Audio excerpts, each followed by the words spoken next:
Well, today I wanted to turn to a very glowing description of democracy in Pericles' Funeral Oration.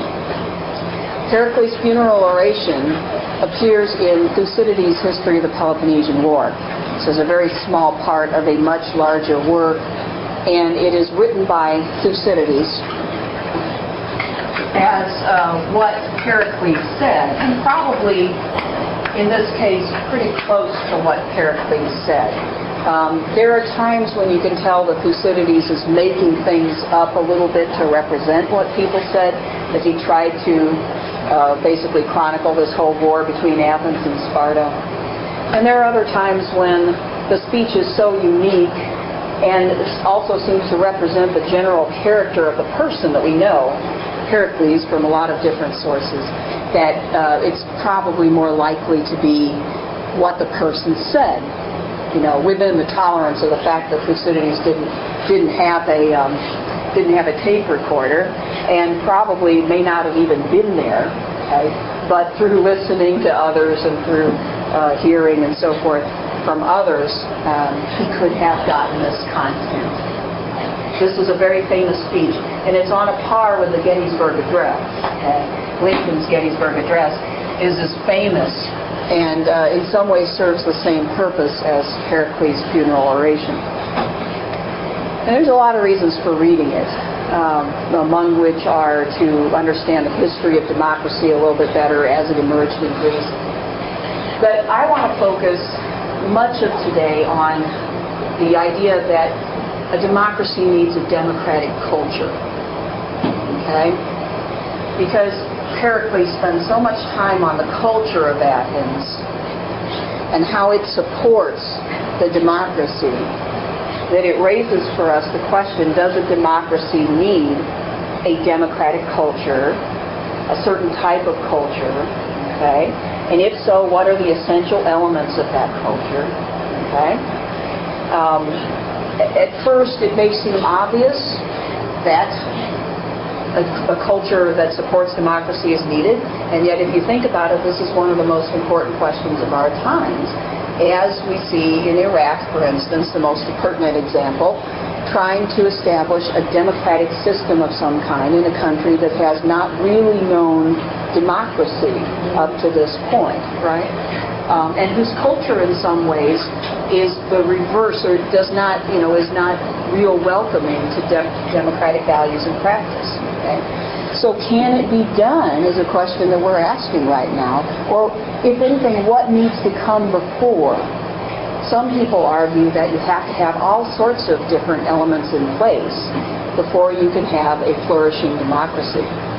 That you have to have pretty free enterprise, that you have to have a certain standard of living established amongst the people, and that you have to have most people educated, that you have to have acceptance of certain key values like rule of law, right?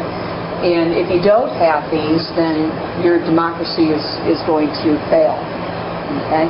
Others think that is not as necessary, or that those values and practices and beliefs can sort of emerge over time, okay?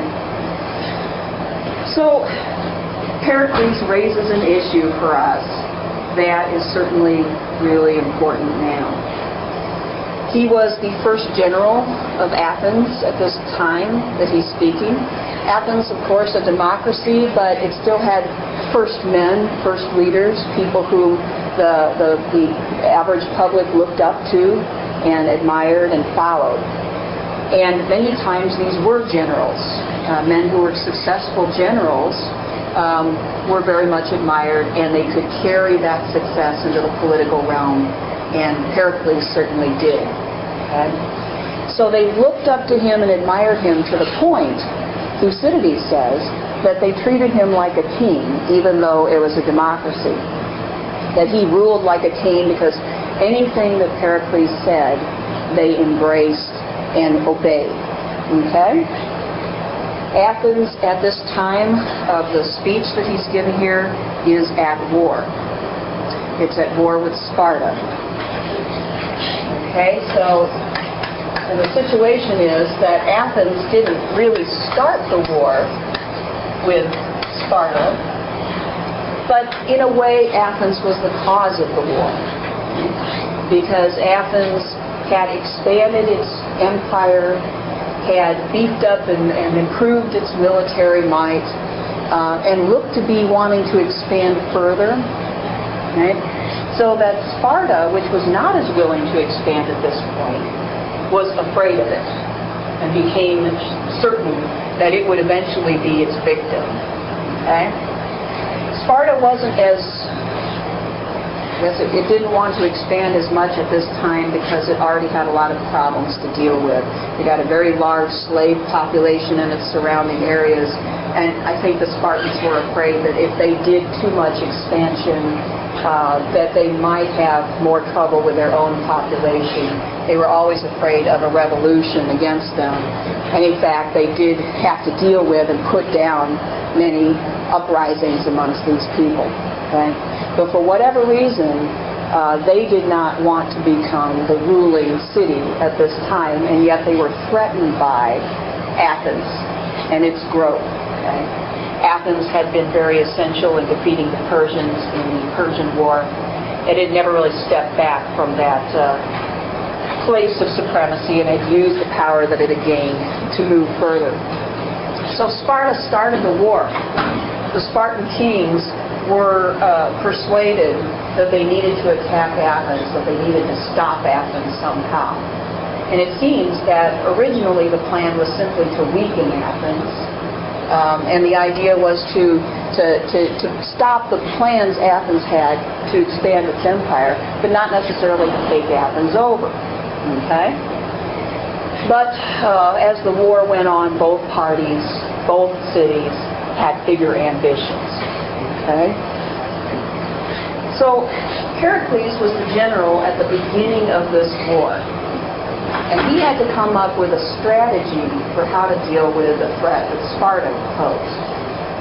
And Pericles came up with a really unusual policy for an Athenian general, because it was really conservative. It wasn't to go out and attack Sparta and to attack its allies, but rather it was to mainly defend Athens, to actually bring the people within the walls. It was a walled city, and there was a lot of territory outside the walls where there was farming, and they had to leave their farms and expose their farms and their property to the attack of these Spartans, okay?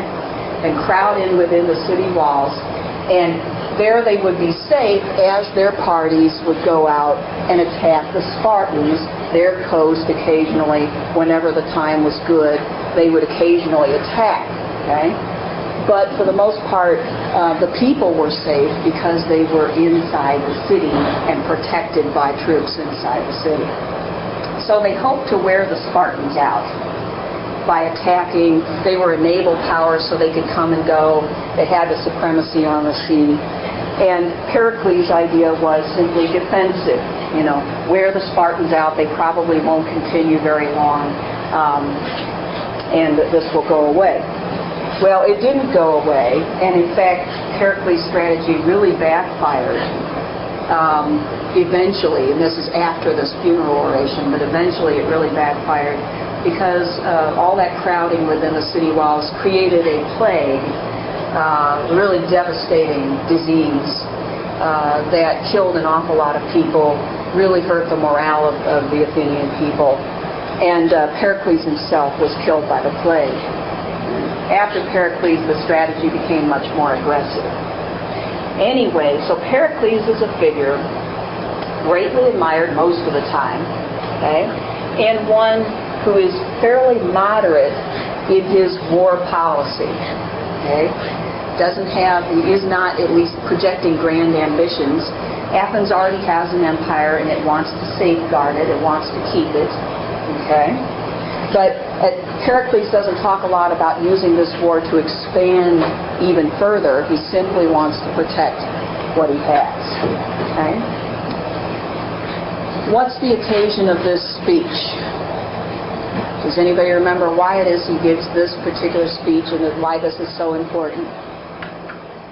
Well, I have to tell you that most people when they first read this speech, most of the commentators anyway, who talk about, what this speech means and what makes it so interesting and different, will say that it is unique and different because it seems to be so cold towards the individuals who have died.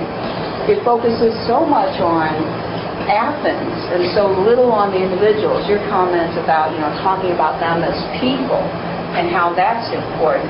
I think that a lot of speech writers today would make that the first thing that they wrote about. I mean, you could do all of these other things too, but they would want to talk about the individuals, or if you couldn't, if there were too many to do that, you could at least speak of their the type of people that they were,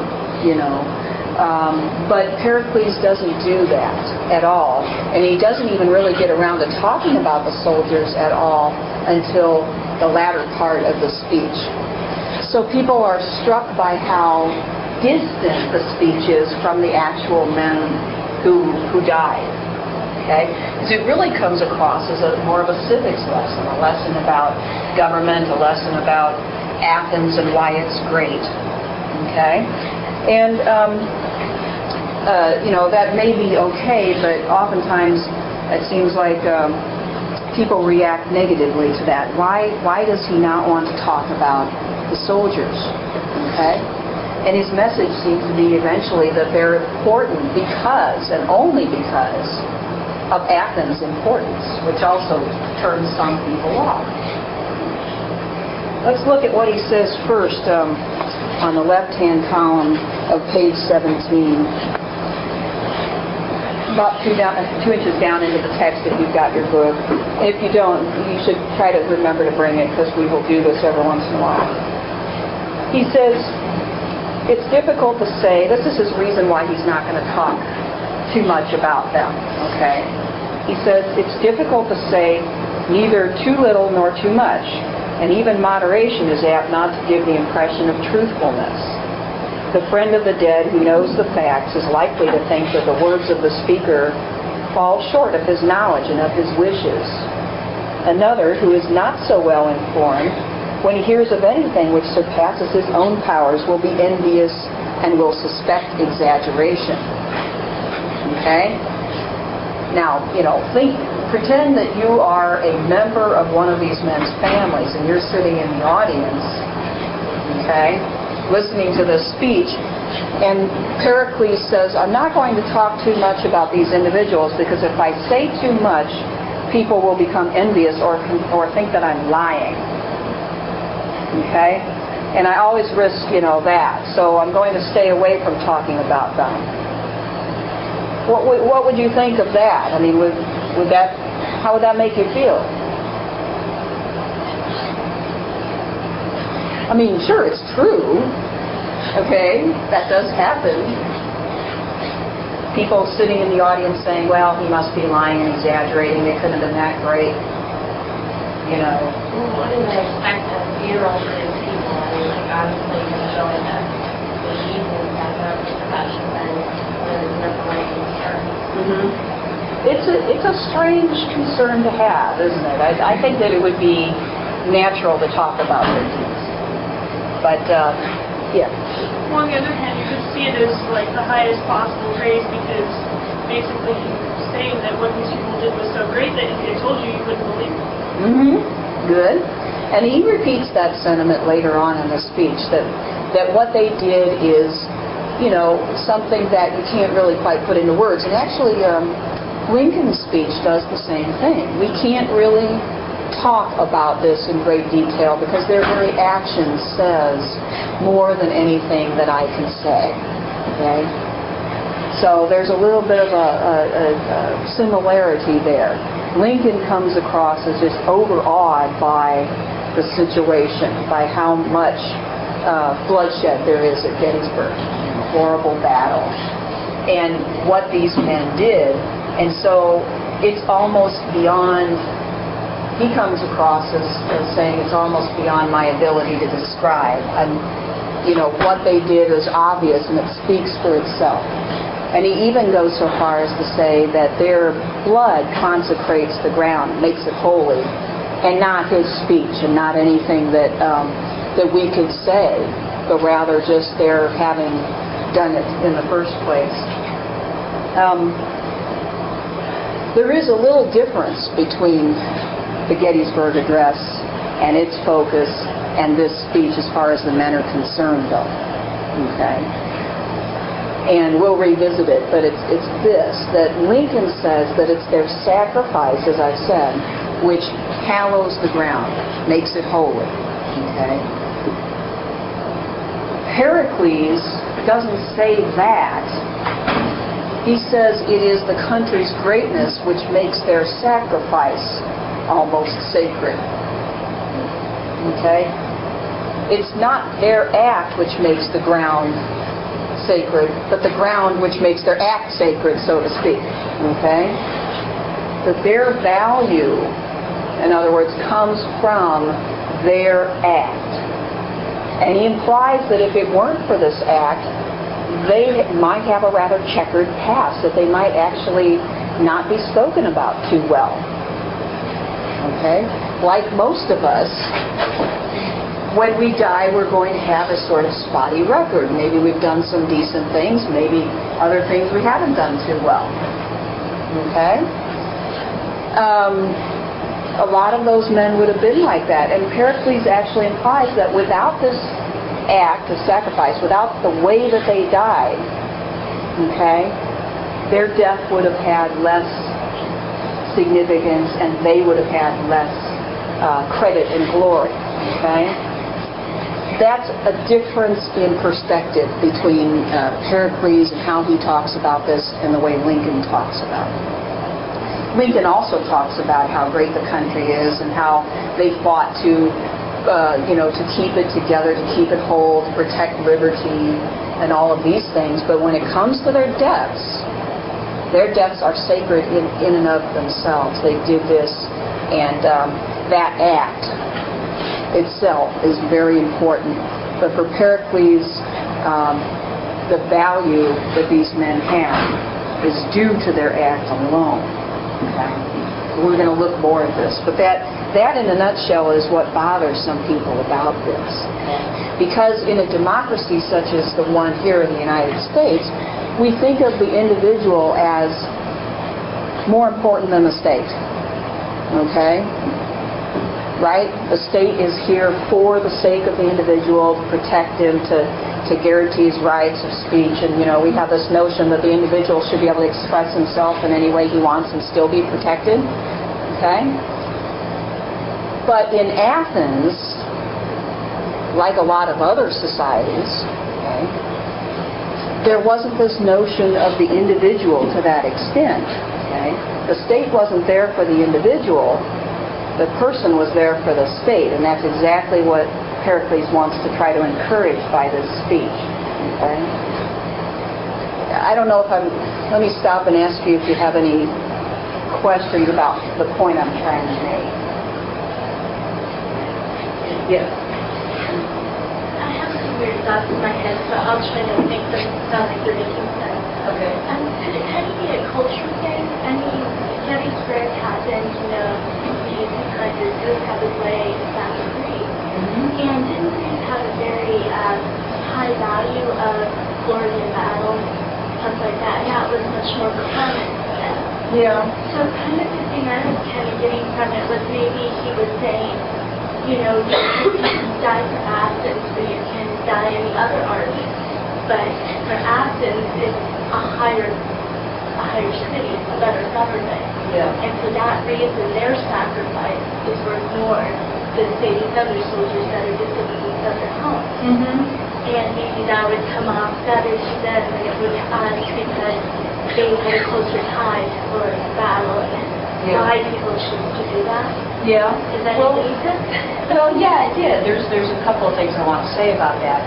On the one hand, glory in battle is still valued during the Civil War period here. The individual sacrifice and the idea of glory from battle is still, but But the Civil War was one of the things that started to destroy that. The experience of the type of warfare that happened during the Civil War, where men were gunned down at a distance or bombarded at a distance, began to break down that value of the individual glory and courage in battle, because in some cases the men actually got to face their enemies, or if they did, it was a very different kind of fighting. But it was something that people struggled with greatly. It was a time of transition in which people didn't know exactly what they were supposed to expect or do or value on the battlefield. So at that point there was that shared value of glory. However, you're right, there was a difference in culture and a difference in the systems. In that, for the American citizen, already there was this notion that, I'm an individual, I have a certain set of rights, and, in fact, the Civil War was fought partly, at least, over whether those rights ought to be extended to African Americans, right? Freedom from slavery and the extension of rights to these other individuals, okay? That made the way people think different. The idea that Americans would ever totally sacrifice all of their being, or be expected to, and be sort of absorbed into the state, okay, is something that that's a big cultural difference. For the Greeks, the idea of fatherland existed, okay, and the idea that the city or the ground that it was on was sort of your mother or your father, and that you owed ultimate allegiance to it, and you really didn't exist outside of that community. That was much more the way they thought than the way Americans, even at the Civil War time, thought. And so that's the difference. And almost to me sounds like a little bit like fascism, that just like individuals are the engine of the state, and that the state's most important. Mm-hmm. Yeah, well, that's a reaction that some people have had to the Greek mentality, that it was in whatever expression it was in, whether Plato's ideas or the cultural values that Pericles brings out, that they're closer to fascism, because they emphasize the loyalty and devotion and patriotism to such an extent. I mean, remember the attitude that, say, the Western democracies had to the communists during the Cold War, okay? And one of the chief fears that was expressed in so many different ways was the communists would just absorb their people and try to control their every thought, and there's no individualism, So that individualism runs really deep in the Western liberal democracies, but not in other societies like that. Right? I don't know who was first.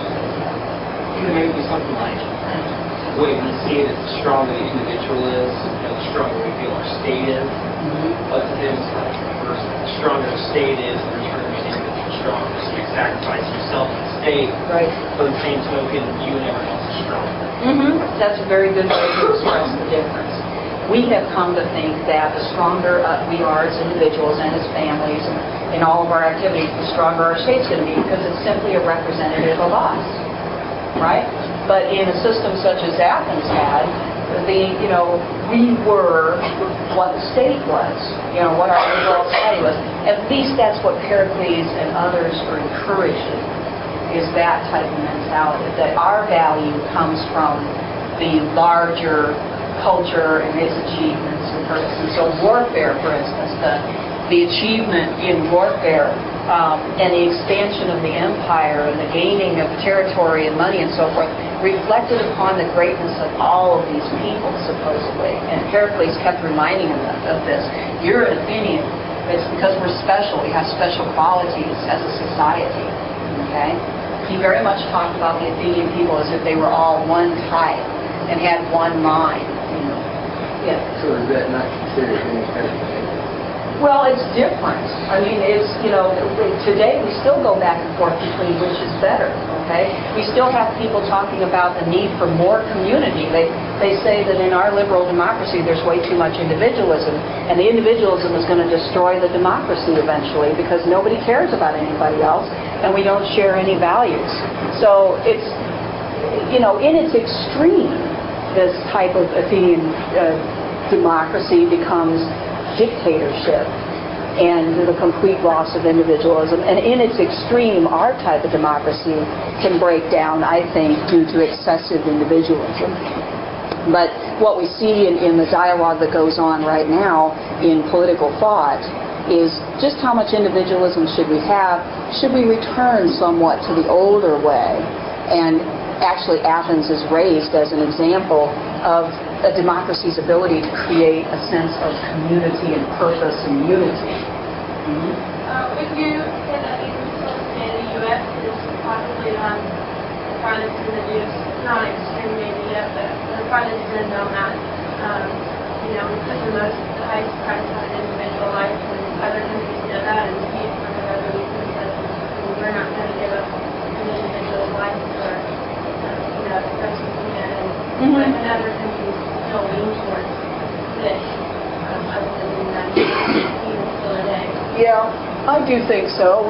This country emphasizes individualism in its culture more than just about any place. I mean, there are other countries that do about the same, but this country certainly leads the way in individualism and in the treatment of individual self-interest as a good, as a good thing which keeps everything else going. I think culturally speaking, we're at the forefront of that, and that does cause problems, and people worry about how do we face, as in Vietnam, the enemy that is much more willing to sacrifice a great deal because of the way that their thinking is different.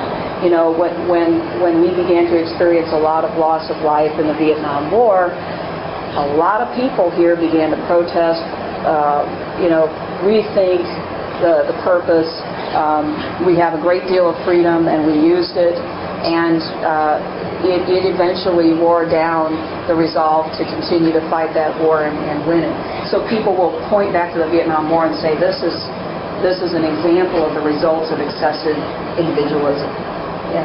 It seems to me like all this is legitimate, but if you look at how Pericles is giving his oration, it's at the start of a war, right? I mean, the first steps of a war in which they're being attacked. So obviously they have to have a cohesive front to attack the enemy, and if you're the general of the army, you're not going to put compassion in your speech, and you're not going to bring about all these feelings about these soldiers that might put faces to them and might second guess the dedication of the people in Athens when they have to go out and fight Spartans. I mean, it's better to focus at that point in the war on the whole of the country and their goals as opposed to the individuals. Whereas, Gettysburg, it was tearing the nation apart.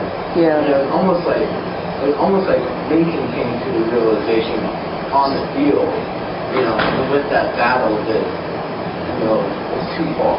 We've gone too far as a nation. We have to bring ourselves back together, and it's always more of a pure human response as opposed to a strategic decision.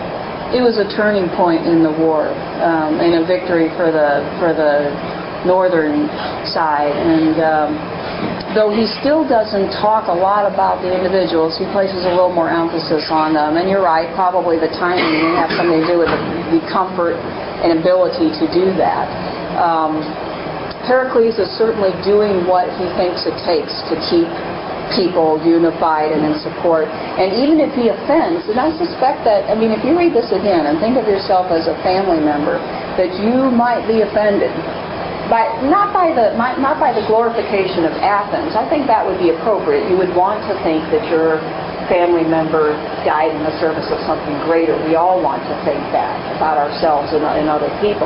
But what is offensive is the idea that they have no other value, and you notice how at the end of this he asks them to have more children so that they can grow up and do the same. Okay? I suspect that even then, in that society, that might be a little hard to take on a personal level. But I think that you pointed out a good point, that less hard to take than it would be in a society such as ours.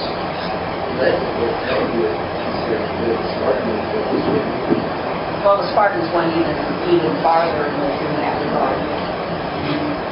Yep. Okay.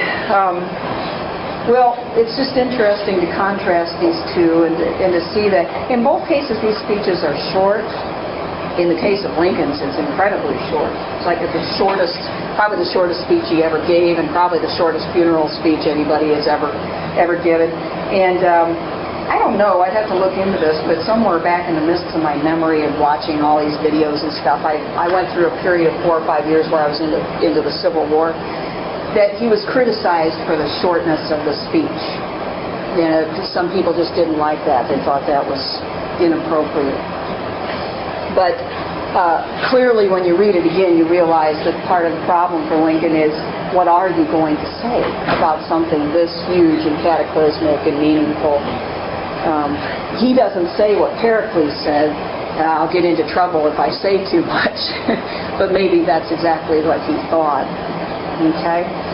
So let's look at what Pericles says about Athens, since so much of his point is about, you know, the type of country for which they died. What makes it so special and so worth sacrificing for? There's a lot of qualities that he talks about here. He's first going to talk about how they rose to power, not detailing the history, but by what principles they rose to power. What values and principles do we hold that make us a powerful nation? Normally, you wouldn't expect a democracy to become an empire. Okay? Because you think that a democracy is not as good at foreign policy and war making and so forth, because the people are more changeable in their opinions, and you would think more frightened, and yet we have Athens became a great empire, the United States, a different type of democracy, but also a very great country with a lot of influence around the world. So democracies apparently do have the potential to be imperial powers. Mm-hmm. Right. Exactly, the British Empire before ours. Okay? So, you know, people complain, or even today in international relations literature, they talk about the weaknesses of democracy in foreign policy making, but something has to be basically working pretty well in order for this to happen. Pericles does recognize democracy's potential weaknesses. Remember how the Theban ambassador speaks to Theseus and about how the people can't decide anything and they're weak. But Pericles claims that not in Athens. Athens is special and unique, and even though it is a democracy, it is not weakened by the fact that the people rule. Okay? So he very much defends the uniqueness of it in its particular culture. And then he goes through some of the qualities, and just read them briefly, and then we can talk about them. Down at the bottom of page 17, on the left column, he says, "It is true that we are called a democracy, for the administration is in the hands of the many and not of the few. But while the law secures equal justice to all alike in their private disputes, the claim of excellence is also recognized." So, equal justice to all, but also the recognition of excellence. And the recognition of excellence, appears to be the antidote to the equality of justice. Okay? Remember, the Theban is sure that equality brings mediocrity. You can't really make people equal and have them rule a state without that state being brought down. But Pericles says that in Athens culture, that's balanced by everybody agreeing to recognize excellence. Okay? And he says, and when a citizen is in any way distinguished, he is preferred to the public service not as a matter of privilege, but as the reward of merit. So, and he goes on to say, it doesn't matter if he's rich or poor either. So, service is based on merit and not on privilege. And apparently, the Athenian people can recognize and actually submit to merit, to the excellence of other people. He says, poverty is not a bar. Okay? Neither is poverty a bar, but a man can benefit his country, whatever may be the obscurity of his condition.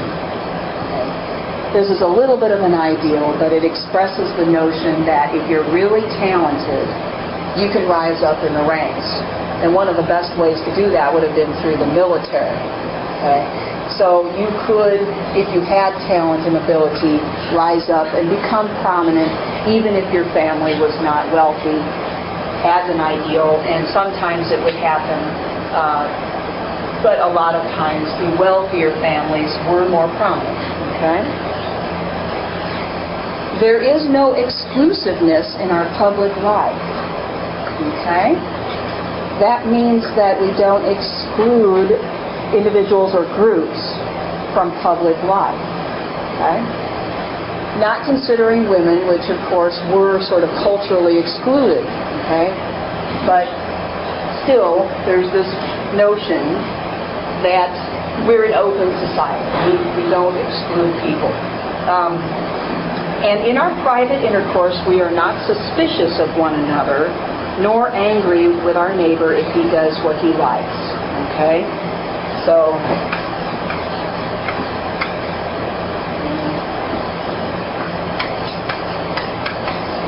what does he mean by not suspicious of our neighbor? What sense did you make of that? What kind of attitude is he describing here? We're not suspicious of one another.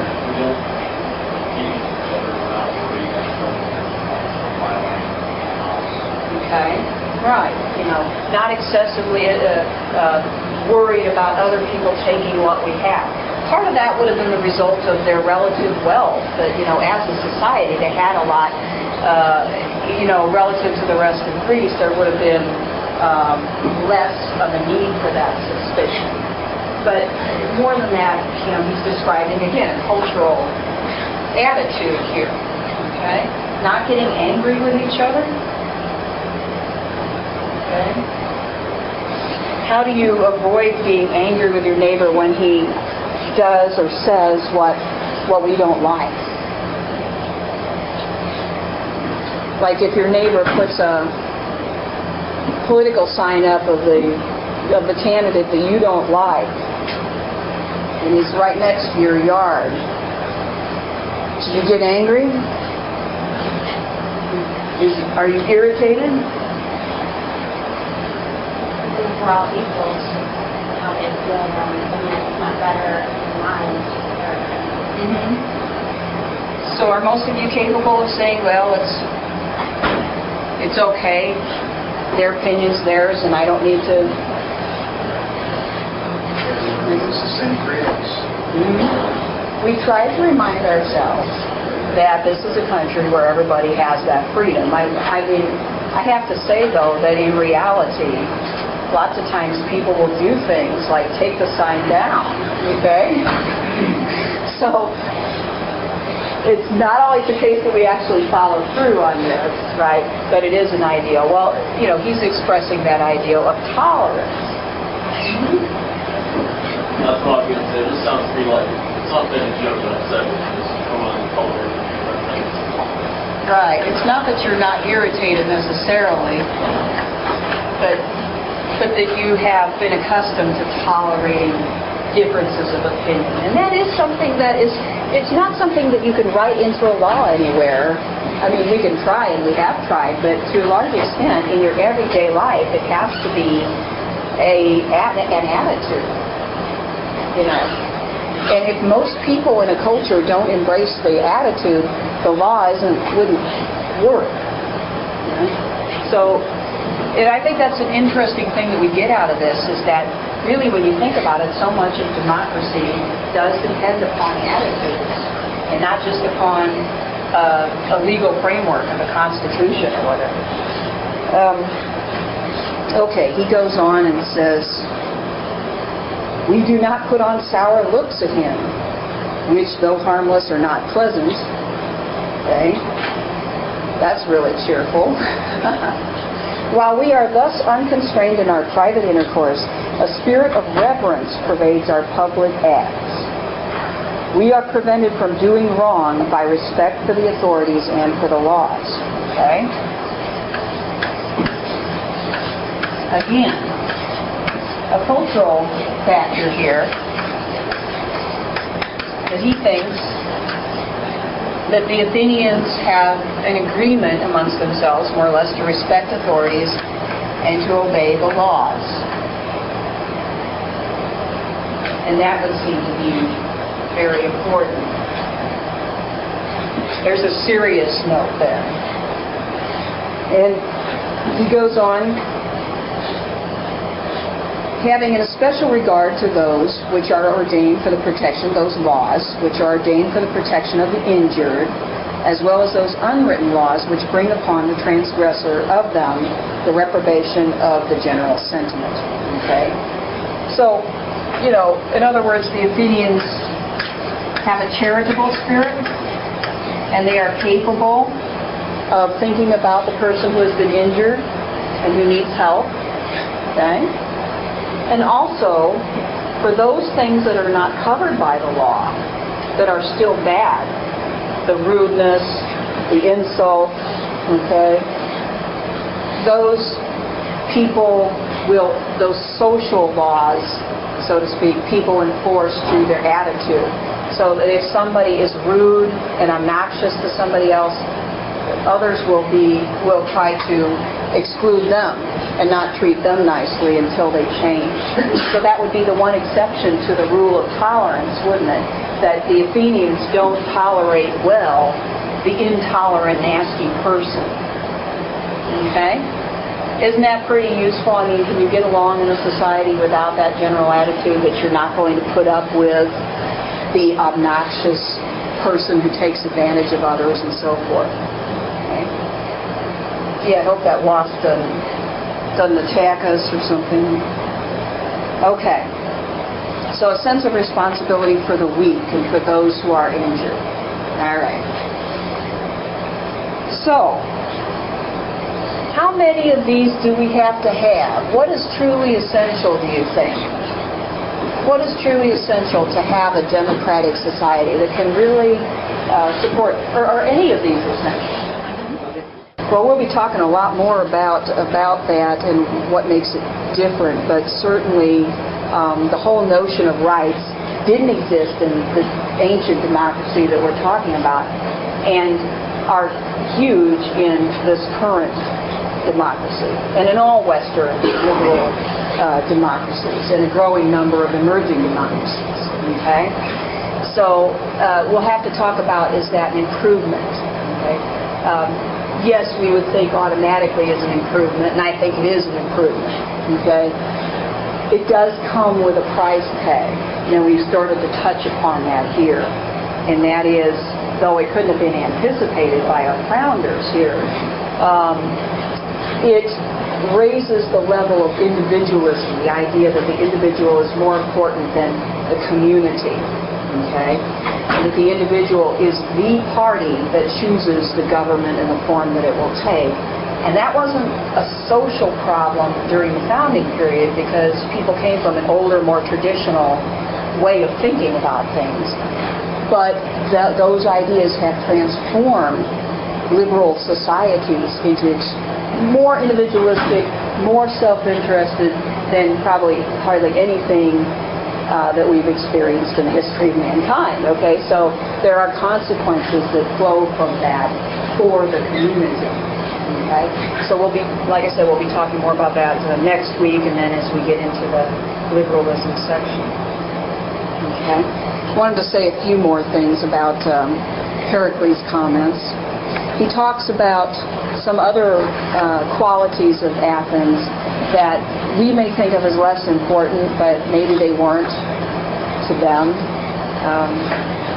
He talks about what I call aesthetic reasons for admiring Athens.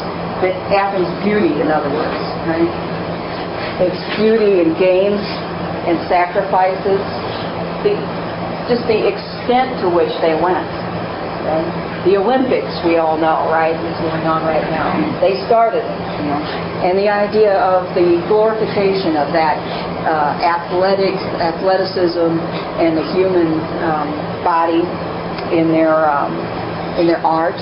Okay, he talks about their beautiful homes and their gardens and where they live, cheerfulness of their attitude, their easy nature. These are people who can, he says this in another speech actually, but he says that the Athenians are people who can live really luxurious lives and enjoy all this beauty and goodness around them, but yet pick up arms at a moment's notice and fight better than any of the other cities can. Okay? The Spartans would say, no, you can't fight well unless you're constantly training and denying yourself and living a Spartan life, right? But the Athenians claim, no, we can live a very wonderful life and devote most of our time to business and entertainment, but yet if our city is threatened, because of our nature, we're the best at defending ourselves. We're more courageous, we're more innovative, and we don't need to train long and hard in order to be a very formidable fighting force. So he makes reference to that in another speech. He talks about their cosmopolitanism, which means their openness to the trade and the communication with other people. They're sophisticated people. They enjoy the outside influences and they're not threatened by them. I don't know, not exactly true. So these qualities are not separated with him into a different category. These are all wonderful things that make Athens great too, and make Athens worth sacrificing for. Okay? He talks about how democratic citizens avoid the pitfall of decadence. This is a balancing act, okay, between enjoying all of this, including the luxuries, okay, but not going down into decadence. In other words, not wallowing in materialism, not becoming immoral, okay, going to excess, in other words. He describes the Athenian people as self-moderating. They can control themselves, all right? Again, an ideal, but an interesting one. Because one of the greatest pitfalls or problems that can happen in a real successful, rich democracy is moral decay, right? And again, this is something that we all talk about. Is America in moral decay? Is the West in moral decay? Because of the freedom and the wealth of the society.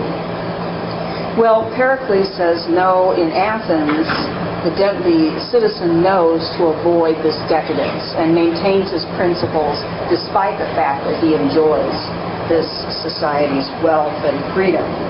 Okay? And I'll just leave you with this, as he says on page 18, on the left. We are lovers of the beautiful, yet simple in our taste. And here's the balance again. We cultivate the mind without loss of manliness. This was the notion that Socrates had to deal with, that the more you knew, the less manly you are. We still have to deal with that today. Wealth we employ, not for talk and ostentation, but when there is a real use for it. So we don't use our money to show off, okay? But we use it for real purposes. To avow poverty with us is no disgrace. The true disgrace is doing nothing to avoid it. In other words, it's okay if you're poor, but it's not okay to be lazy. If you're not doing anything to avoid poverty, then we do not admire that. Okay? An Athenian citizen does not neglect the state because he takes care of his own household. And even those of us who are engaged in business have a very fair idea of politics. We alone regard a man who takes no interest in public affairs not as harmless, but as a useless character, an idiot. That's where the word idiot appears in this in the Greek. And if few of us are originators, we are all sound judges of a policy. So one of the highlights of their character is that even though they're busy working and producing and making money and doing all these other things which make Athens a wonderful place to live, they pay attention to politics. Another danger of democracy, of course, is apathy. Nobody pays any attention. But not in Athens, according to Pericles. People can at least keep informed enough to be good judges of other people's proposals. Okay? So these are some of the best qualities that uphold a democracy, in his opinion. I think there's still good ones as far as, asking ourselves what we need. We have a lot of apathy. A lot of people that don't pay attention. Pericles would probably have a big problem with that. Okay? All right. Well, I will let you go. And I'll see you next week. Have a good weekend.